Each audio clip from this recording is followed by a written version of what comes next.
តាមប្រវត្តិសាស្ត្រមិនមែនជាកំហុសរបស់ព្រះសាគុំប៉ុន្តែតាមប្រវត្តិសាស្ត្រសាពីតកានៅចឹងដែរព្រះសាគុំមិនដែលយកចិត្តទុកដាក់នឹងបងប្អូនខ្មែរនេះជាតាមប្រវត្តិសាស្ត្រប៉ុន្តែរឿងនេះយកចិត្តទុកដាក់នឹងបងប្អូនខ្មែរមិនមែនដើម្បីទាញគេឲ្យចូលក្នុងគ្រីស្ទសាសនាគឺណែនាំឲ្យព្រះគ្រីស្ទកើតជាជនជាតិខ្មែរ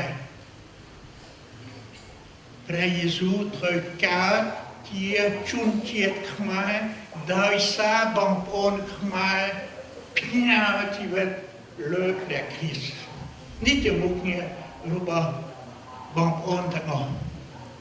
ហើយយកចិត្តទុកដាក់រស់នៅតាមព្រះគ្រីស្ទដោយថែរក្សា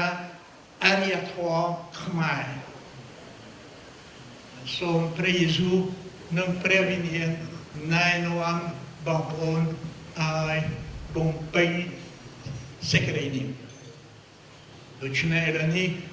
សូមជូនពរឲ្យបងប្អូនចម្រើនឡើងតទៅមុខទៀតហើយសូមឲ្យព្រះសាគមយើងចម្រើនឡើង